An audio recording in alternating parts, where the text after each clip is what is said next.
దావీదు కీర్తన 16వ అధ్యాయం 1వ వచనములో అంటాడు, యెహోవా నీ శరణుజొచ్చి ఉన్నాను, నన్ను కాపాడుము, నీవు ప్రభుడవు, నీకంటే క్షేమాధారము నాకేమీ లేదు అంటున్నాడు. ప్రియ దేవుని బిడ్డలారా, బాధలో, కష్టములో, శ్రమలలో చిక్కుకున్న సమయమందు లేక ఉన్న సమయమందు మనము ఎవరు మనకు సహాయం చేయగలరు వారి వద్దకు వెళ్ళి మమ్మల్ని కాపాడమని అడగడము మానవులమైన మనకు పరిపాటి.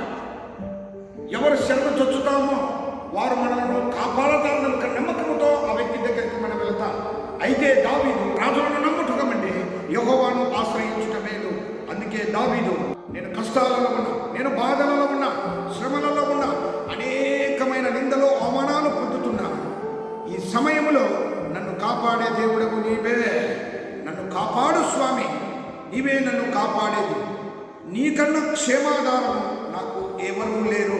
నీ దగ్గర ఉంటే నాకు క్షేమం, నీ దగ్గర ఉంటే నాకు మంచి, నీ దగ్గర ఉంటే నాకు శాంతి, నీ దగ్గర ఉంటే నాకు సమాధానం అని దావీదు దేవుని ప్రార్థన చేస్తూ ఉన్నాడు.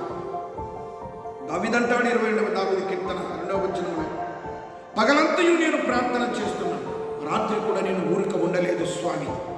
ఇశ్రాయేలీయుల సింహాసనం మీద సింహాసనాశుడమైనటువంటి నీవు వారి ప్రార్థనలు ఆలకించి వారికి విడుదల కలిగించిన రీతిగా నా ప్రార్థన ఆలకించి నాకు విడుదల కలిగించు. ఎందుకనగా శత్రువులంతా నన్ను చుట్టుముట్టారు, నా ప్రాణము తీయచూచుచున్నారు. ఎవరికి నేను సహాయం చేశానో, ఎవరికి తోడై ఉండి నీ యొక్క నామమును బట్టి వారిని గెలిపించానో వారు అవి మర్చిపోయి నన్ను శత్రువుగా భావించి చంపడానికి చూస్తున్నారు. ఈ పరిస్థితులలో నా క్షేమము, క్షేమాధారము, నన్ను కాపాడే దేవుడకు నీవే. అందును బట్టి ప్రభువా నీ సన్నిధానంలో వచ్చాను, నన్ను కాపాడు అని దావీదు లాంటి ప్రార్థన మనం చేయాలి. మనందరము ఒక్కొక్కరము ఒక ఆపదలలో చిక్కుకొని ఉన్నాం. వాటి నుండి బయటికి రావాలి అంటే మనుషులను ఆశ్రయించవద్దు, మనుషుల వైపు నీవు చూడవద్దు.